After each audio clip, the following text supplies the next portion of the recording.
The scent of flour reaches you first. Not the sharp, sudden smell of something new, but the gentle, settled fragrance of grain that has rested in wooden bins for decades.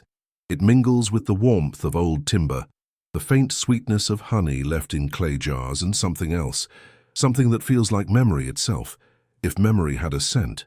You are standing in a small bakery as evening wraps itself around a quiet village. The last customer left hours ago, their footsteps long faded into the cobblestone streets outside. Now there is only stillness, the kind of stillness that feels full rather than empty, as though the very air is holding its breath in anticipation of something sacred. Lamplight pools on worn wooden countertops, catching particles of flour dust that drift lazily through the warm glow. Each speck tumbles and turns in its own unhurried dance, suspended in time, in no rush to settle. The counters themselves are smooth from 50 years of use, their surfaces telling stories in the patterns of their grain, in the gentle valleys worn by countless kneading hands. Stone walls surround this space, thick and cool, holding the day's heat at bay. They have stood for generations, witnessing the rhythm of bread and life, the endless cycle of flour becoming dough, becoming sustenance, becoming memory. In the dim corners, shadows rest comfortably, familiar with this place, at home in its quiet corners. A church bell rings somewhere in the distance. Once, twice, 3 times. The sound drifts through the half-open window, soft as a whisper, marking time without urgency. Between each chime, silence returns, deeper than before, as though each note of the bell has taught the world how to be more still. Time moves differently here. It does not rush or demand.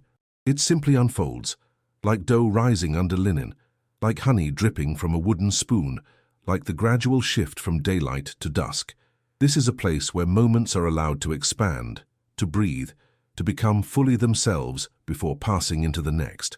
Something is about to begin, not something loud or sudden, but something gentle and profound. The bakery itself seems to know this. The old oven in the corner stands ready, its iron door closed, its ancient stones patient. The wooden bowls on the shelf wait in their familiar places. Even the broom leaning against the doorframe seems to understand that tonight is different, that what is about to unfold here is both an ending and a celebration. The air itself feels tender, as though the bakery is cradling something precious. And perhaps it is. Perhaps this small room with its flour-dusted surfaces and its smell of years and grain and love is preparing to witness the creation of something beautiful. Not grand or dramatic, but beautiful in the way that simple things become when they are made with intention, with presence, with a lifetime of skill, transformed into a single sacred act. The lamplight flickers slightly, casting dancing shadows across embroidered linen folded on a nearby shelf. The cloth is old, its threads worn soft with use, its pattern of wheat stalks and morning glories stitched by hands that are no longer here, yet whose love remains woven into every careful knot. Outside, the village settles into its evening rhythms. Shutters close with soft clicks. Voices fade to murmurs, then to silence. Chimneys release thin ribbons of smoke that rise straight up in the still air, dissolving into the deepening blue of approaching night. But here, in this bakery, something is awakening. Not with noise or haste, but with the quiet certainty of something that knows its purpose, its time, its truth. The flour dust continues its gentle dance in the lamplight. The stone walls hold their ancient vigil. The wooden counters wait with the patience of old friends, and the scent of grain and timber and memory fills every corner of this sacred space, preparing you for what is about to unfold. A story of flour and feeling, of hands and heart, of 50 years distilled into a single night, a single loaf, a single offering of gratitude to a life well lived and a village well loved. Tonight, we will witness something rare and beautiful. The creation of bread, yes, but more than that. We will walk beside time itself as it slows and deepens, as it becomes something you can feel on your skin, like the warmth from an oven, something you can breathe in like the scent of rising dough. This is not a journey of excitement or surprise, but one of gentle presence, of being fully here, fully now, in this quiet bakery where 50 years of love are about to be folded into flour and water and memory. Let your shoulders drop. Let your breath deepen and slow. There is nowhere you need to be except here. Nothing you need to do except rest in this moment, in this story that unfolds like the petals of a flower opening to moonlight, slowly, naturally, inevitably. The hurried world outside these stone walls cannot reach you here. The worries that followed you through your day cannot find their way past the threshold of this sacred space. Here there is only warmth and stillness, and the promise of something nourishing being born. Find a comfortable place to settle. Let the weight of your body be held completely by whatever supports you. Close your eyes if you wish, or let them rest softly on some gentle point in the room around you. Feel how your breath moves in and out, asking nothing of you, simply being, simply flowing like water over smooth stones. If you would like to return to this place of peace, to find your way back to our quiet corner where stories unfold like prayers and sleep arrives on wings of comfort, a gentle tap on the subscribe button will leave a lamp lit for you. Our door will always be open, our hearth always warm, our stories always waiting to welcome you home. And now let us turn the page together. Let us step across the threshold into lamplight and flower dust, into the hushed anticipation of this evening, into the presence of someone who has dedicated his life to the simple, profound act of transforming grain into nourishment, and who is about to create one last gift for those he loves. He moves through the bakery like water flowing over familiar stones, not quickly, but with the unhurried certainty of someone who knows every surface, every shadow, every voice this old building makes as it settles into night. His hands, weathered and strong despite their age, marked by decades of flour and fire, reach for things without looking, a lamp wick to adjust, a cloth to smooth, the edge of a counter to steady himself as he bends to retrieve a bowl from a lower shelf. His name does not matter. What matters is what he has been, what he has given, what he has made.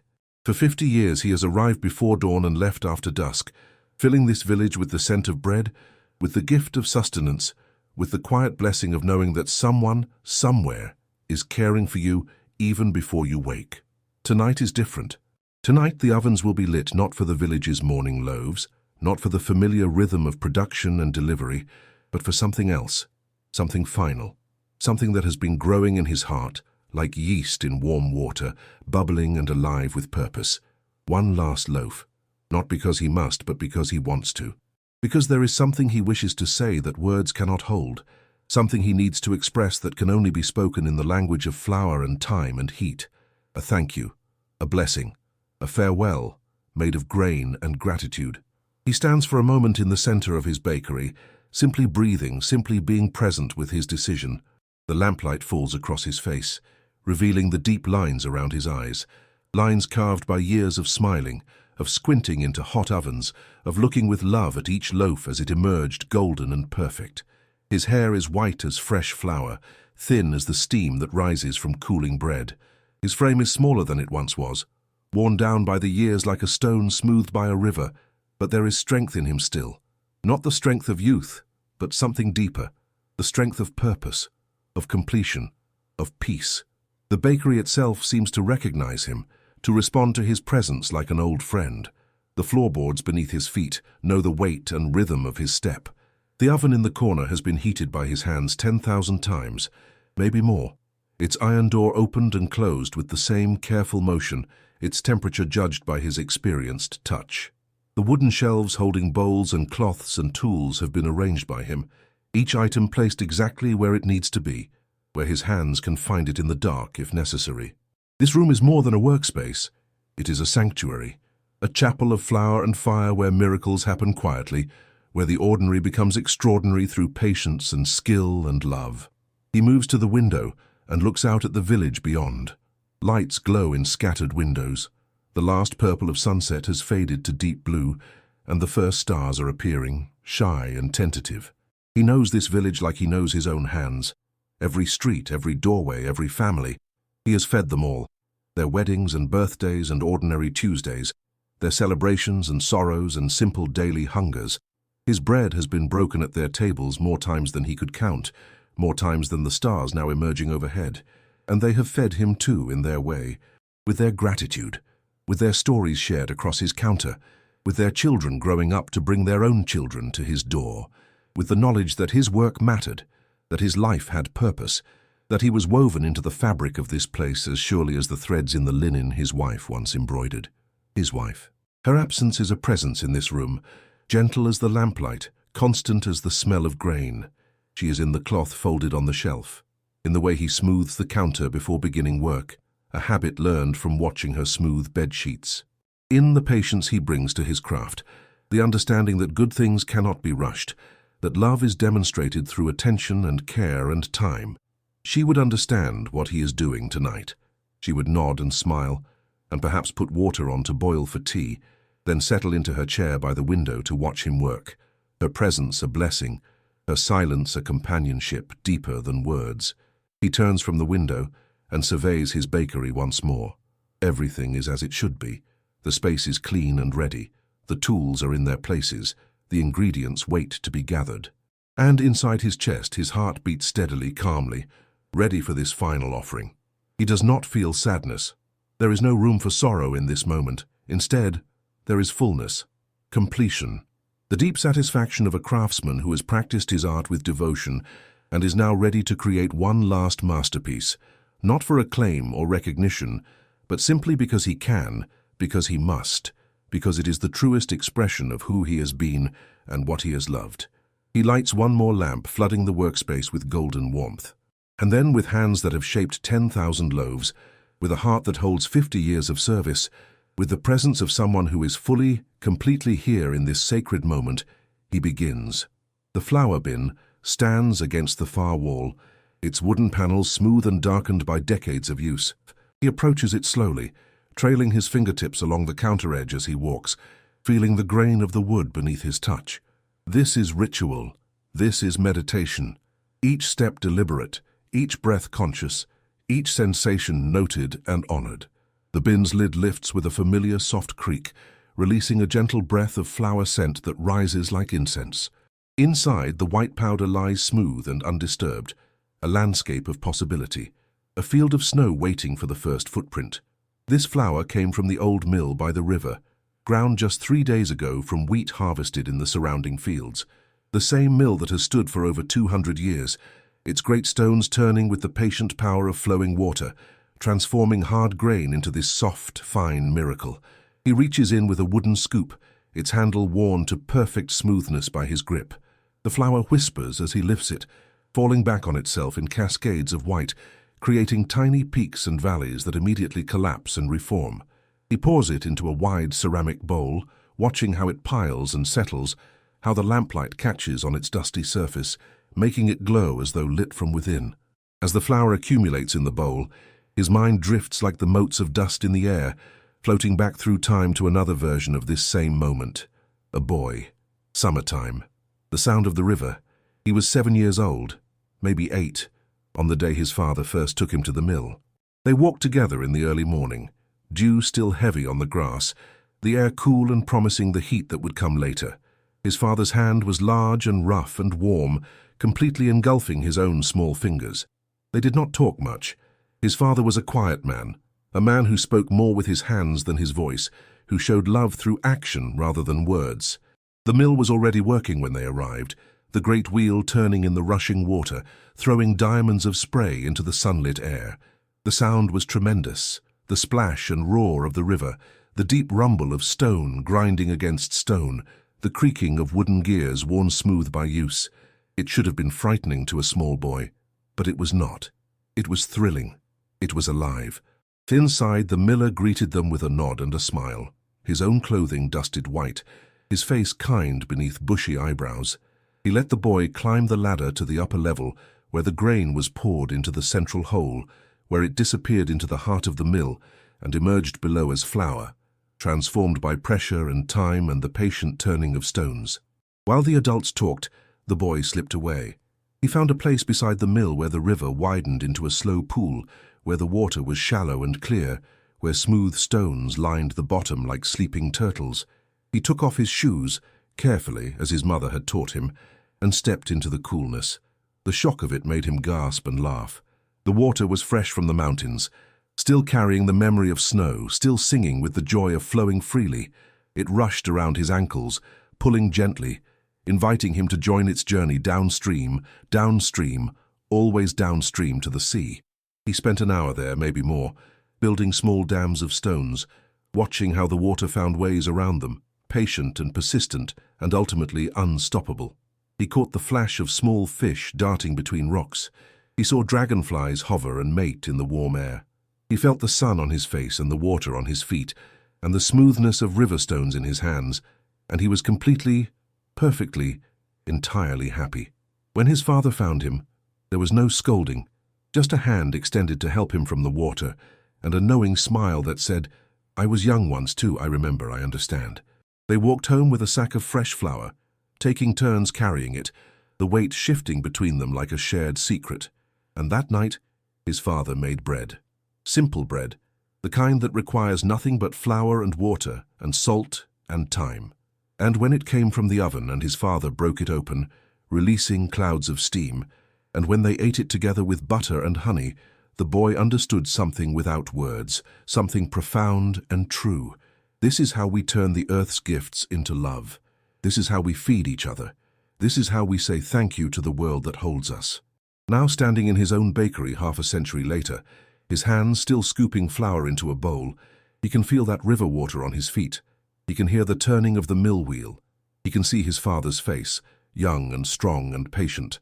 And he understands that everything that came after, all the years of learning, of practicing, of perfecting his craft, of feeding his village, began in that moment beside the river, with cold water and warm stones, and the feeling of being perfectly, completely alive.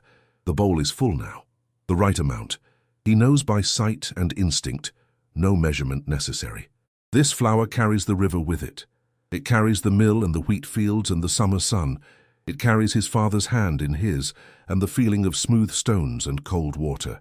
It carries childhood and innocence, and the first glimmerings of understanding what a life might be.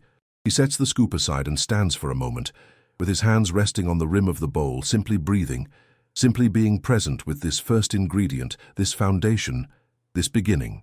The honey sits in clay jars on a high shelf, their surfaces glazed smooth and cool, catching the lamplight in warm amber glows.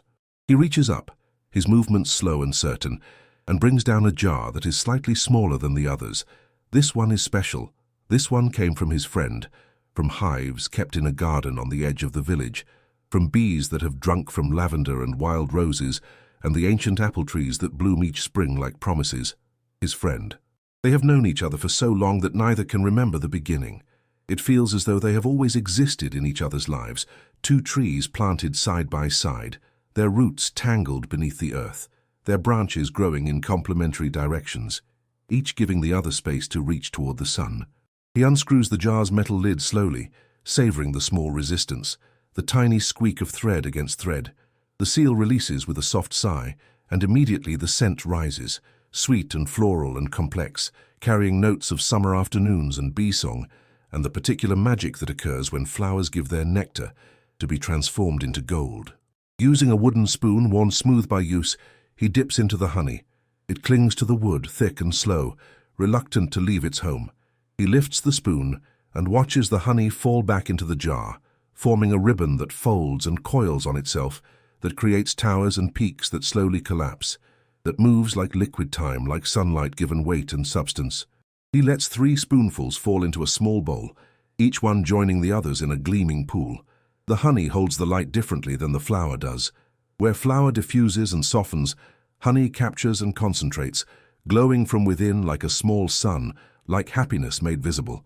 As he works, memory rises like the honey scent, filling his awareness with scenes and sensations from years ago.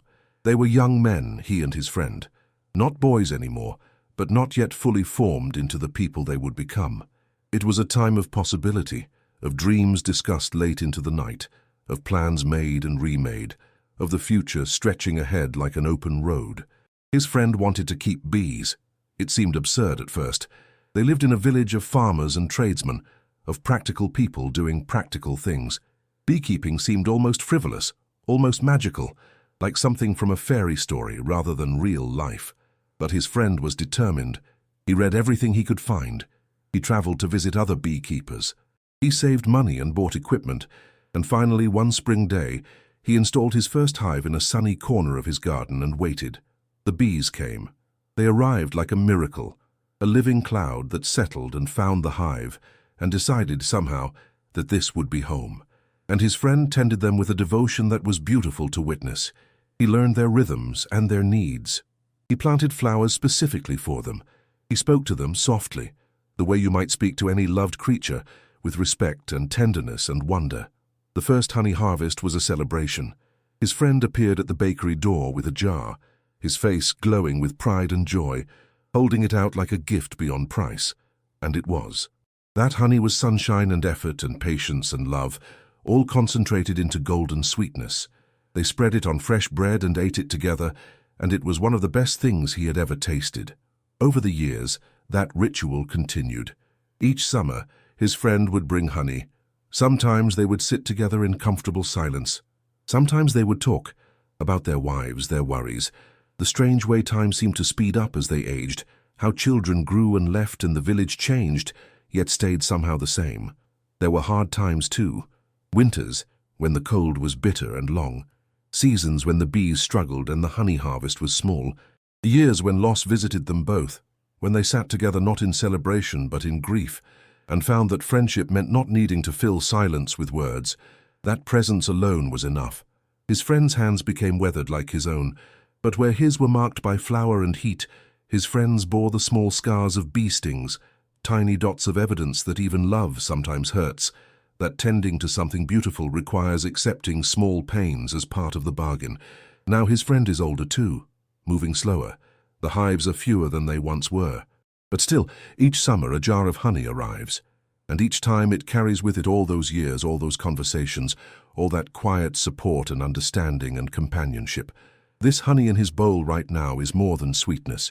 It is friendship made tangible. It is decades of shared life distilled into amber. It is the gift of having been known, truly known by another person, and loved not despite your flaws, but as a whole, complete human being. He sets the jar aside gently, reverently. His fingers are slightly sticky now, and he rinses them in a basin of cool water, feeling the honey dissolve reluctantly, leaving only a faint sweetness on his skin. Next, he turns to a small earthenware crock that sits in the coolest corner of the bakery. Inside this crock lives something precious beyond measure, the yeast culture that has been in his family for 3 generations, possibly longer. His grandmother gave it to his mother gave it to him, and he has tended it faithfully for 5 decades, feeding it regularly, keeping it alive, honoring the chain of care and craft that connects him to bakers he never knew, to hands that kneaded dough before he was born, to a tradition that stretches back through time like roots seeking water. He spoons a small amount into a cup and adds warm water. Not hot, which would kill it, but body temperature, blood warm, the heat of life itself. He stirs gently with his finger, feeling the mixture respond, feeling it begin to wake. Yeast is alive. This is easy to forget in the age of packets and convenience, but it is true. These tiny organisms are breathing, eating, reproducing. They are ancient and resilient and miraculous. And when they are fed and warmed and given time, they transform. They release gases that make dough rise. They create flavors that cannot be replicated by anything artificial. They are, in their way, magic. He watches the mixture in the cup begin to bubble. Small at first, then more vigorously. Tiny spheres rising and popping, releasing the distinctive scent of fermentation, of transformation, of potential becoming actual. This is one of his favorite moments. This visible proof of life, this evidence that something invisible and powerful is at work. While the yeast activates, he adds water to the flour in the large bowl. He uses his hand to mix, his fingers spreading wide, moving through the mixture in slow circles, feeling the flour absorb the water, feeling the texture change from dry and crumbly to damp and shaggy. This is not yet dough. This is the beginning of dough. This is flour learning to be something more. He adds salt, just a pinch, measured by feel, by instinct, developed over thousands of repetitions. Salt strengthens the gluten, controls the yeast, enhances the flavor. It is small but essential. Without it, bread is bland, lifeless. With it, every other element is elevated, brought into harmony. The activated yeast goes in next, carrying its living bubbles and its chain of connection to the past. He pours it slowly, watching it swirl into the flour mixture, seeing the water turn slightly cloudy, knowing that billions of tiny organisms are beginning their work, beginning their ancient dance of consumption and transformation. And finally, the honey. The golden liquid slides from the bowl in a slow stream, catching the light, carrying with it summers and friendship, and the gift of bees and flowers, conspiring to create sweetness. Now comes the kneading. He dusts the counter lightly with flour and turns the shaggy mass of dough out onto the surface. It slumps and spreads, still loose, still uncertain of what it will become. He places both hands on top of it, feeling its coolness, its dampness, its potential, and he begins. Push, fold, turn, rest, push, fold, turn, rest. The rhythm is ancient, older than memory, older than history. It is the rhythm of waves on shore, of breath in lungs, of heartbeat after heartbeat after heartbeat. It is the rhythm of life itself, reduced to its essence, expressed through hands and dough and intention. Push, heels of his palms pressing down and forward, stretching the dough, elongating it. Fold, hands gathering the far edge, bringing it back toward him, folding the stretched dough over itself. Turn, rotating the whole mass a quarter rotation, presenting a new surface for the next push.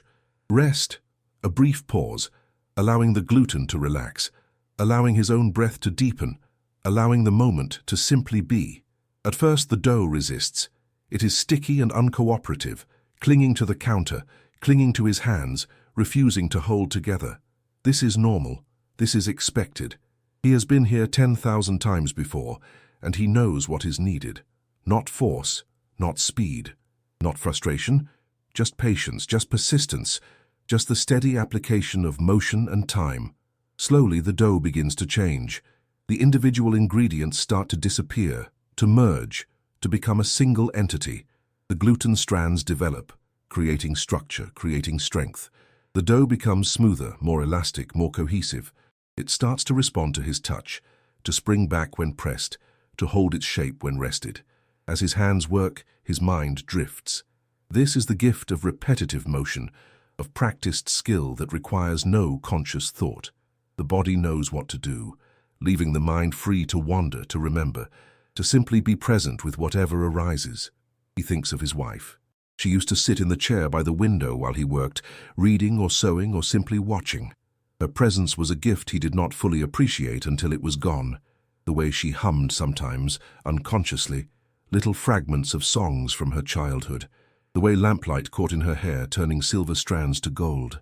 The way she would look up and catch his eye and smile, and in that smile was everything.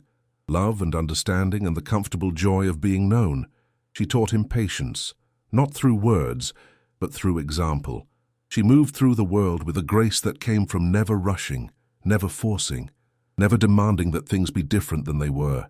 When he was young and ambitious and sometimes frustrated with the slowness of his craft, she would place a hand on his shoulder and say nothing. And somehow that touch would remind him that the journey was the point, that the process was the practice, that there was nowhere to arrive because he was already there. She embroidered in the evenings, her fingers moving needle and thread through fabric, creating patterns of flowers and birds and wheat stalks, transforming plain cloth into beauty. She never seemed hurried, never seemed to make mistakes, or if she did, she simply undid the stitches and began again. No drama, no complaint, just the quiet work of creation. The linen cloth that will cover tonight's dough was her last project. She worked on it through the final winter of her life, when the cold settled into her bones and made her movements slower, when she needed more rest, when he began to understand that she would not see another spring. She did not speak of dying. She simply lived, fully, completely, with attention and care and love. She finished the embroidery 2 weeks before she passed, and when she handed it to him folded neatly, she said, "For your bread. So it will always rise covered in love." He wept then, not from sadness, though sadness was there, but from gratitude, from the overwhelming recognition of what it meant to be loved this way, to be seen this way, to share a life with someone who gave their attention and care so completely.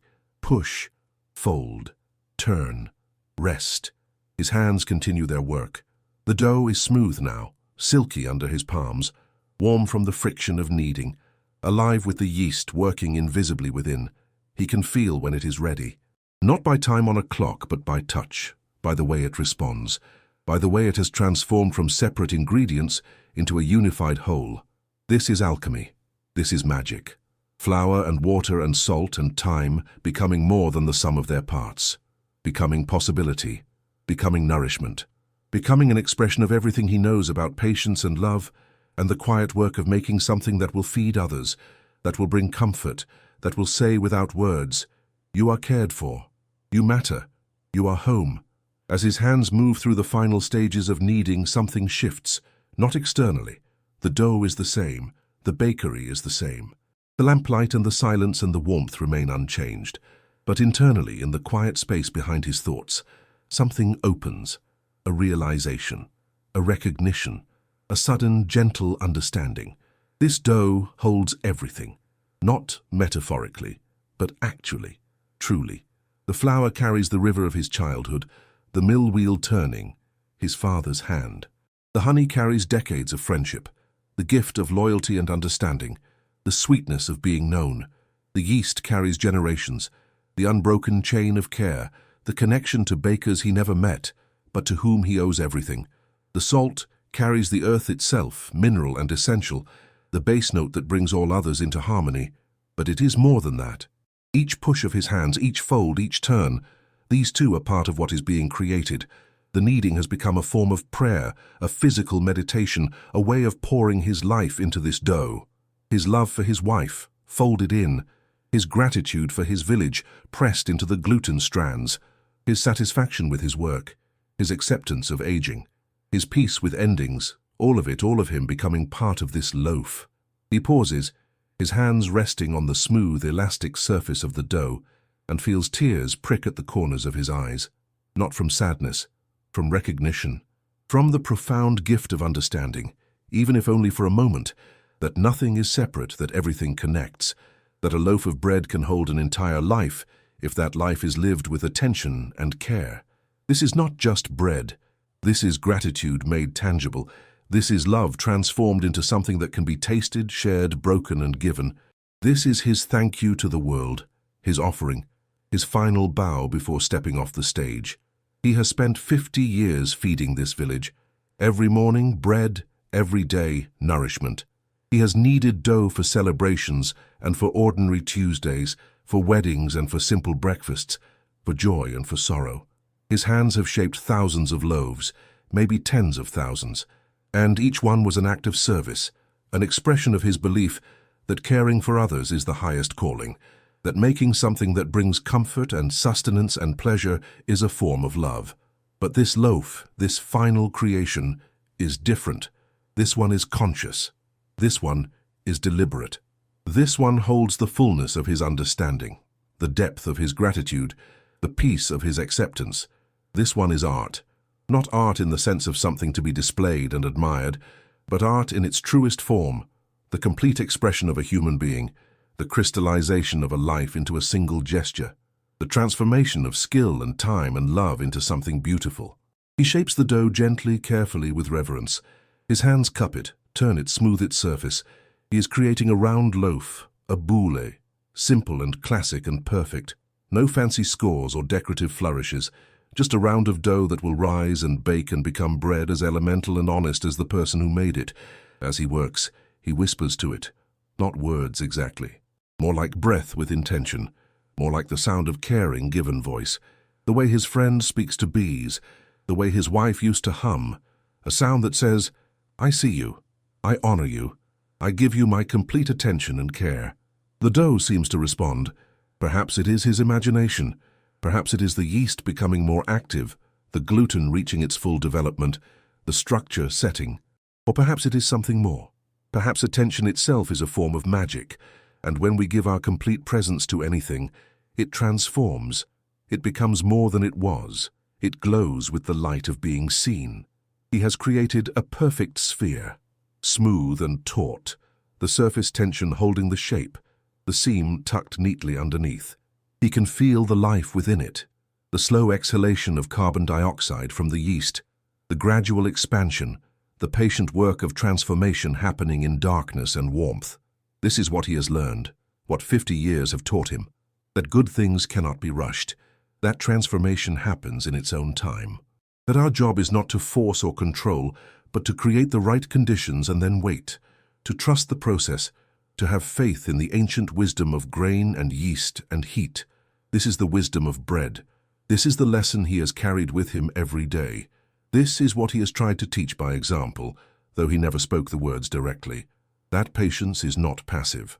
That gentleness is not weakness. That the slow, steady application of care over time can transform anything, can create miracles, can turn the raw into the nourished, the separate into the unified, the ordinary into the sacred. He holds the shaped loaf between his palms for a moment longer, feeling its weight, its warmth, its promise, and he understands that this is his masterpiece. Not because it is perfect in some technical sense, though it may well be, but because it contains everything he knows, everything he has learned, everything he is. It is his life given form, his love made bread, his final gift. The proving bowl is wide and smooth, wooden and worn, darkened by decades of use. He dusts it lightly with flour, then places the shaped loaf inside, seam side down. It settles into place, nestling into the curve of the bowl as though it has always belonged there, and perhaps in some sense it has. This bowl has held thousands of loaves, each one resting here as it rose, each one cradled in this same gentle curve. From the shelf he takes the embroidered linen cloth. His wife's hands stitched every line, every leaf, every delicate petal. The wheat stalks march along the border in orderly rows, golden thread on cream fabric. Morning glories climb the corners, their trumpet flowers open as though greeting the sun. In the center, she stitched their initials, intertwined, surrounded by a wreath of rosemary for remembrance. He unfolds the cloth slowly, reverently. The fabric is soft from countless washings, thin in places where it has been folded the same way year after year. He can almost see her hands moving the needle, pulling the thread through, pausing to examine her work, nodding with quiet satisfaction. She sat in that chair by the window, the one with the worn cushion and the slight wobble in the left front leg that he always meant to fix but never did. She would hold the fabric close to catch the best light, her reading glasses perched on her nose, her lips pressed together in concentration. Sometimes she would hum, sometimes she would pause to watch him work, her eyes soft with affection. He remembers coming to stand behind her chair one evening, placing his hands gently on her shoulders, looking down at the pattern emerging under her needle. She had reached up without looking and patted his hand, a gesture so familiar, so comfortable, that it needed no words. They had developed their own language over the years, a language of touches and glances and shared silence. A language that said, "I am here, you are here, we are together. That is enough." The night she gave him the finished cloth, she had wrapped it carefully in brown paper and tied it with kitchen string. A gift, presented with ceremony, though they were long past the age of needing occasions for gifts. He had unwrapped it slowly, and when he saw what she had made, his breath caught. It was not just beautiful, though it was that. It was not just skillfully crafted, though every stitch was perfect.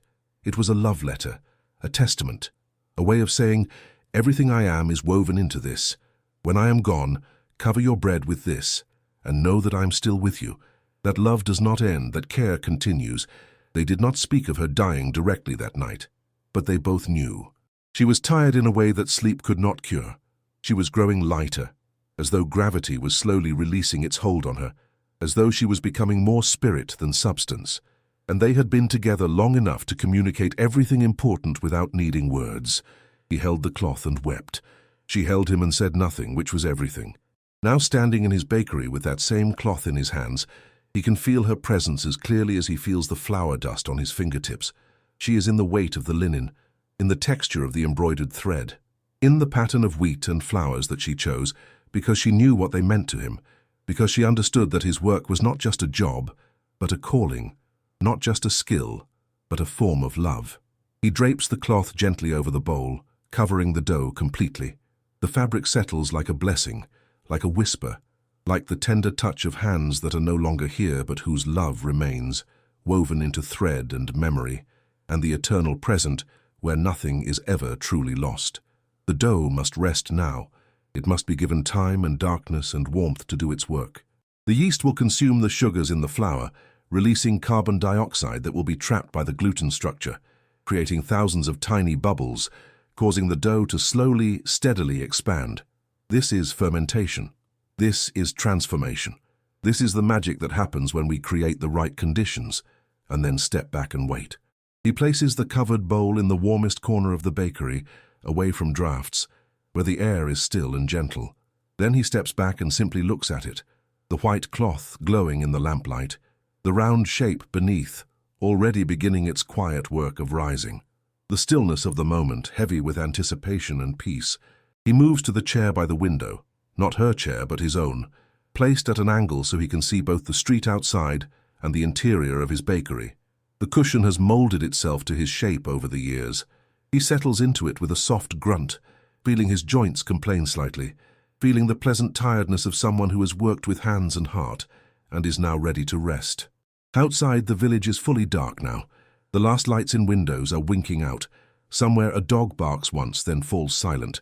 The stars are brilliant overhead, undimmed by any competing lights, spread across the sky like flour scattered across dark cloth. The moon is rising, just past full, its light silver and cool, painting everything it touches with a gentle luminescence. He can see the church spire from here, pointing upward like a prayer-made stone.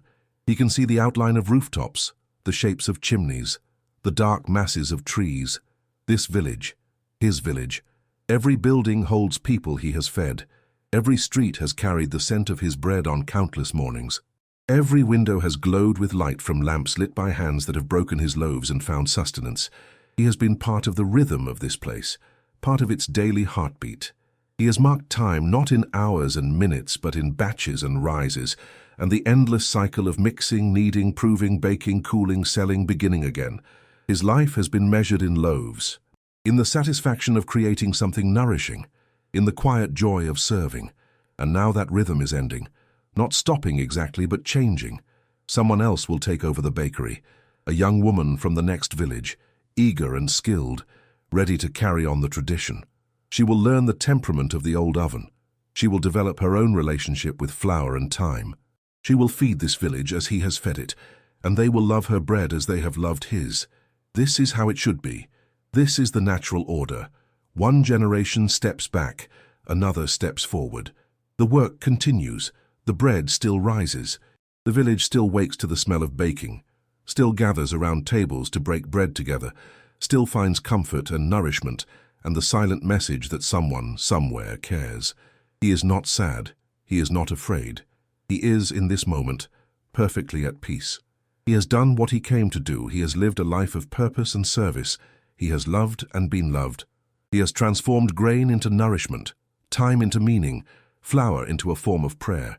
The bakery breathes around him. The old stones hold their warmth. The wooden beams settle with soft creaks. The flour dust drifts in the lamplight. And beneath the embroidered cloth the dough rises, slowly, steadily, inevitably, doing what it has been created to do, following the ancient pattern of yeast and time and transformation. He closes his eyes, not to sleep, but to rest them, to simply be present with the silence and the stillness and the profound rightness of this moment. His breath deepens and slows, matching itself to the rhythm of the bakery, to the patient work of the dough, to the turning of the earth and the wheeling of the stars, and the endless, gentle cycle of rising and rising again. Time passes. He does not count it. There is no need. The dough will tell him when it is ready. His body, after 50 years of this work, knows the rhythm instinctively. He will wake, not from sleep but from this deep rest, at exactly the right moment. This is the gift of practice. This is the wisdom of repetition. This is what it means to be in harmony with your craft. The village sleeps. The stars wheel slowly overhead. The moon climbs higher, flooding the world with silver light. And in the small bakery, with its flour-dusted surfaces and its warm stone walls and its scent of grain and memory, an old baker rests while his final loaf rises, covered in love, preparing itself to become what it was always meant to be. His eyes open, not with a start or a jolt, but with the gentle certainty of someone waking to purpose. He knows without looking, without checking, that the dough is ready. He can feel it somehow, the way a mother knows when her child needs her, the way a sailor knows when the wind is about to shift. After 50 years, he and bread speak the same language. He rises from the chair slowly, his body stiff from sitting, his joints protesting mildly, as they always do now. But there is no pain. Or if there is, it is so familiar that it has become simply part of the texture of being alive, part of the landscape of his awareness, noticed but not troubling. The bakery feels different now, deeper into night, more silent. as though the world has settled into that particular stillness that exists only in the hours between midnight and dawn, when even the restless find peace, when even the worried lay down their burdens for a few precious hours. He approaches the proving bowl with something like reverence. The cloth is slightly domed now, lifted by the risen dough beneath. He can see the gentle movement of it, the slow expansion, the quiet breathing of yeast and flour doing their ancient work. With careful hands, he lifts the cloth. The fabric slides away, and there beneath is perfection. The dough has doubled, perhaps more. Its surface is smooth and slightly domed, taut with trapped gases, alive with potential. When he presses it gently with one finger, it springs back slowly, leaving a shallow impression that gradually fades. This is the sign. This is the language of dough telling him, "I am ready. I have done my work. Now it is time for the fire." He turns his attention to the oven. This oven is old. Older than his tenure here, older than he can accurately measure. It is built of brick and stone, its interior blackened by decades of use, its iron door heavy and solid. It has heated and cooled thousands of times, maybe tens of thousands. It has transformed raw dough into golden bread more times than could ever be counted. And it has never failed him, never.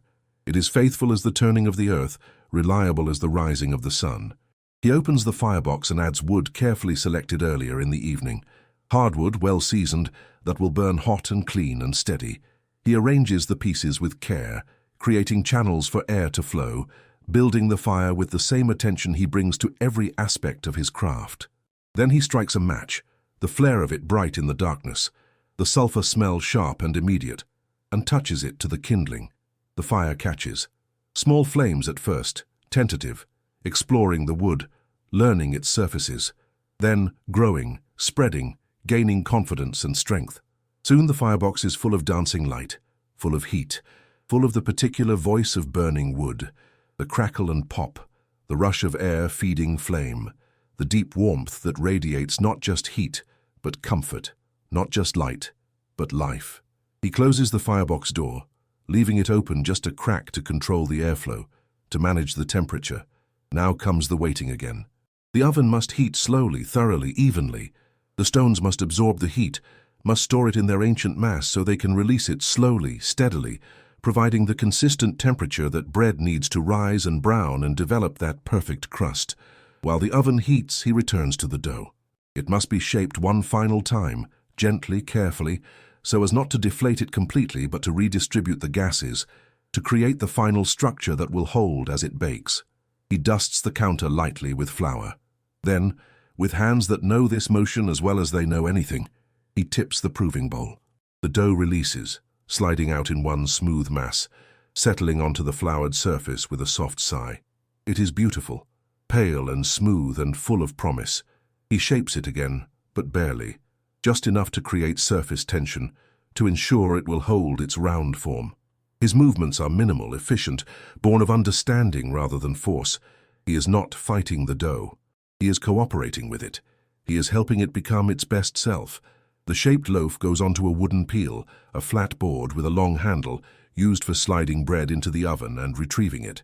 He dusts the peel with cornmeal, which will help the loaf slide off smoothly, which will create a subtle texture on the bottom crust, which will add one more small note to the symphony of flavors and textures that make bread more than the sum of its parts. The oven is ready.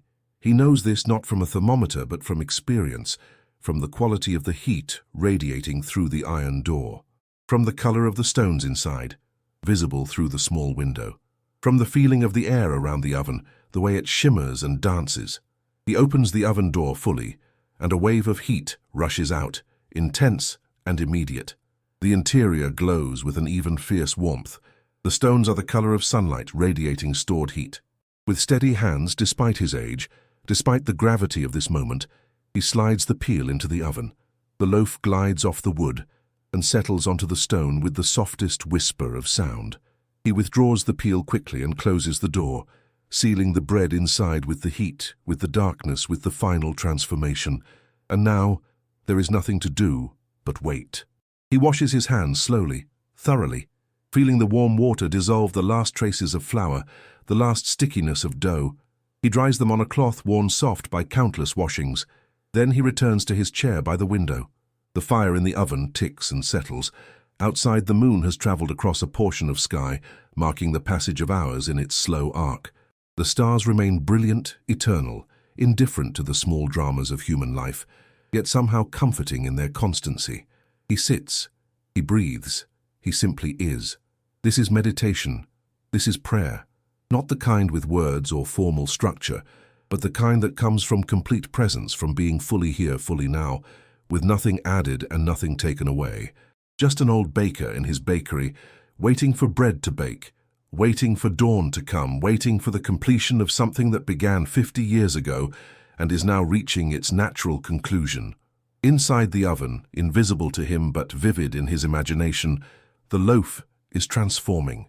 The heat is causing the yeast to become frantic, to consume the remaining sugars in a final burst of activity, releasing gases that make the dough expand rapidly. The oven spring, this moment is called, when the loaf rises one last dramatic time before the heat kills the yeast and sets the structure permanently. The proteins in the flour are linking and strengthening, creating the framework that will support the bread. The sugars on the surface are caramelizing, browning, creating that perfect crust with its complex flavors of toasted grain and sweetness. The starches are gelatinizing, becoming digestible, creating the soft interior crumb. 1,000 chemical reactions are happening simultaneously, each one essential, each one part of the ancient alchemy that transforms flour and water into food. And the aroma. Soon, the aroma will begin. He waits for it, the way one waits for sunrise, with anticipation, with certainty, with the patience of someone who knows that good things come to those who do not rush, who do not force, who simply create the conditions and then allow nature to do what nature does. The first hint comes after 20 minutes, a whisper of scent, so subtle he might imagine it, then stronger, then unmistakable. The smell of baking bread, flooding from the oven, filling the bakery, escaping through the half-open window into the village beyond. This smell is more than pleasant. It is primal. It speaks to something deep in the human brain, something older than language, older than civilization.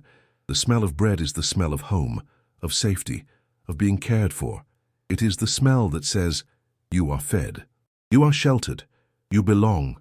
He breathes it in deeply, letting it fill his lungs, letting it permeate every cell of his body. This smell has been his companion for half a century. It has greeted him every morning, accompanied him through every day, sent him home every evening. It has been more constant than any other single thing in his life, except perhaps the beating of his own heart. And now it is changing, deepening, becoming richer, more complex, more complete. The loaf is moving through the final stages of baking.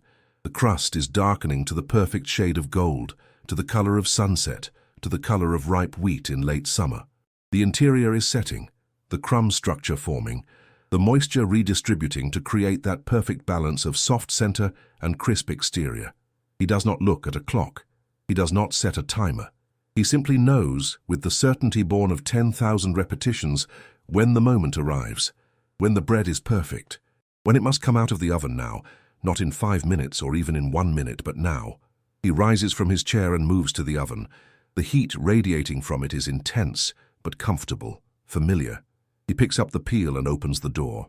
There it is, golden, perfect, beautiful beyond words. The loaf has risen magnificently, its round form still intact but expanded, its surface golden brown with hints of deeper caramel where the heat was most intense. The crust has cracked in places, releasing steam, creating patterns like the dried earth of a riverbed, like the crackle of ancient pottery, like something both fragile and enduring. He slides the peel under the loaf and brings it out, moving smoothly despite the weight, despite the heat, despite the fact that his hands are trembling slightly, not from weakness, but from emotion, from the overwhelming recognition of what he has created, what this moment means. The loaf settles onto the cooling rack with a sound that bakers know and love, a soft crackle as the crust contracts slightly in the cooler air, a tiny chorus of pops and snaps that bakers call singing. The bread is singing. It is announcing its completion, its success, its readiness to be what it was meant to be. He steps back and simply looks at it. This is his masterpiece. This is his offering. This is 50 years of skill and love and dedication made visible, made tangible, made into something that can be broken and shared and eaten.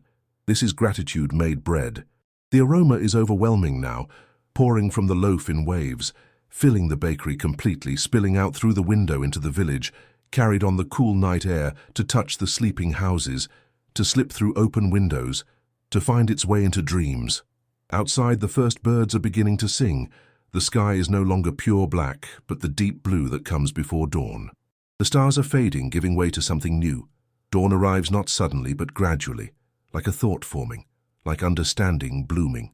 The sky lightens by degrees, deep blue to lighter blue, the stars fading one by one, shy in the growing light.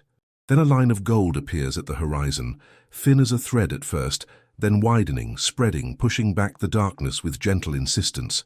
He stands at the window, the cooling loaf behind him on its rack, still singing softly as it settles into its final form. The village is beginning to stir. A door opens somewhere, footsteps on cobblestones, the distant sound of a cow lowing ready to be milked. The world waking to another day, another cycle, another chance to live and love and be.